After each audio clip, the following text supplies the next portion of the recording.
नमस्कार दोस्तों आ रही है होली। बहुत ही खूबसूरत पर्व है होली। यूँ तो हमारे हर पर्व बहुत ही खूबसूरत होते हैं और बहुत ही खूबसूरत संदेश देते हैं।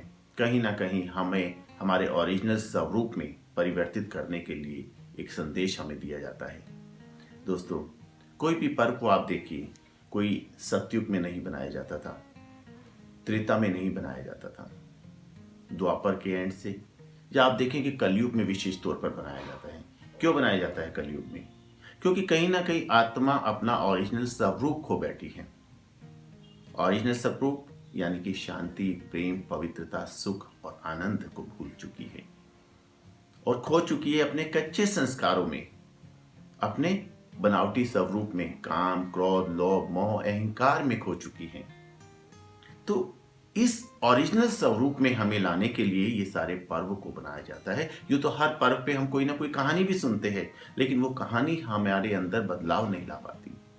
तो मीनिंग इस तरह से होना चाहिए जो हमारे अंदर बदलाव ला सके। होली, बीती को विराम लगा दो, कह दो होली सो होली, अहंकार में आग लगा दो, कर दो इसकी भी होली, और खुद को होली हंस बनाकर कह दो मैं तो उस परमात्मा की होली। तो कितने खूबसूरत अर्थ है दोस्तों। 4 लाइनों के अंदर 4 बहुत खूबसूरत अर्थ है। बीती को विराम लगा दो, कह दो होली सोली, क्योंकि आत्मा का असली स्वरूप होता है शांति। जब कभी किसी से झगड़ा हो जाता है, क्लेश हो जाता है, किलकिल हो जाती है, तो उसको जब हम निपटारा कर देते हैं तो कहते हैं अब जाके मेरी आत्मा को शांति मिली। यानी कि जब बीती को विराम लग गया और हमने कह दिया इस बात को भूल जाओ होली सो होली, तो हमारी आत्मा को शांति मिली। यानी कि जो बातें हैं जो हमारे मन को दुखी करती है, उन बातों को कह दो होली सो होली, उसे बीता कर दो, विराम लगा दो। बीती को विराम लगा दो, कह दो होली सो होली, और अहंकार को आग लगा दो, कर दो इसकी भी होली। यानी कि अहंकार, काम, क्रोध, लोभ, मोह, अहंकार, ये हमारे कच्चे संस्कार जो है, और कच्ची लकड़ी की माफिक, जैसे हम छोटी होली को कच्ची लकड़ियां जलाते हैं, ये हमारे ऐसे कच्चे संस्कार है जिसको हम परमात्मा के योग शक्ति की अग्नि से जलाकर भस्म कर सकते हैं। तो अपने इन कच्चे संस्कारों को हमें उस परमात्मा के साथ संबंध स्थापित कर योग अग्नि के साथ जला देना चाहिए।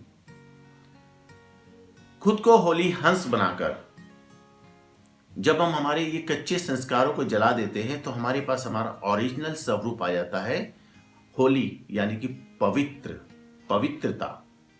हम आत्माएं पवित्र हो जाती हैं। तीसरा अर्थ है पवित्रता।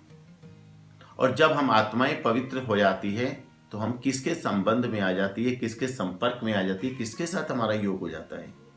मीरा का योग था कृष्ण के साथ, राधा का कृष्ण के साथ, यानी कि वो हमारा कृष्ण, हम उसकी राधा। जब हमारे अंदर वो पवित्रता आ जाती है तो हम क्या कहते हैं? मैं उस खुदा की होली, यानी कि किसी का बन जाना। होली यानी कि मैं तो उसकी होली, किसी का बन जाना, खुद को किसी का बना देना। तो 4 बहुत ही खूबसूरत अर्थ है दोस्तों। अर्थ ऐसा होना चाहिए जो हमारे जीवन में बदलाव ला सके। अन्यथा कहानियां तो हम सुनते आए, सुनते जाएंगे, कोई फर्क नहीं पड़ने वाला, और त्योहार भी यूं ही बनते जाएंगे। असली त्योहार का अर्थ है जो हमारे जीवन में बदलाव ला सके। तो दोस्तों, इस बार होली रंगों के साथ, खुशबू के साथ, चंदन के साथ, फूलों के साथ, और दुश्मनी को भूलकर दोस्ती के साथ, विकारों को भूलकर विकारों को आग लगाकर सुख, आनंद और शक्तियों के साथ, उस परमात्मा के साथ इस बार होली ओरिजिनल होली होनी चाहिए दोस्तों। आज के दिन कलयुग के अंदर हम अधिकांश लोग जब कोई फंक्शन होता है, मौज मस्ती करनी होती है, तो हम आर्टिफिशियल चीज़ों का सहारा लेते हैं। मसलन वाइन, विस्की, रम, बियर। उसको पीने के बाद हमें लगता है हम मस्ती में आ गए, क्योंकि हम अपने ओरिजिनल स्वरूप को भूल चुके हैं। आर्टिफिशियल स्वरूप के साथ आर्टिफिशियल चीज़ों का सहारा लेने लगे हैं। जब हम अपने ओरिजिनल स्वरूप में आ जाते हैं तो उसकी याद का नशा ही बहुत होता है।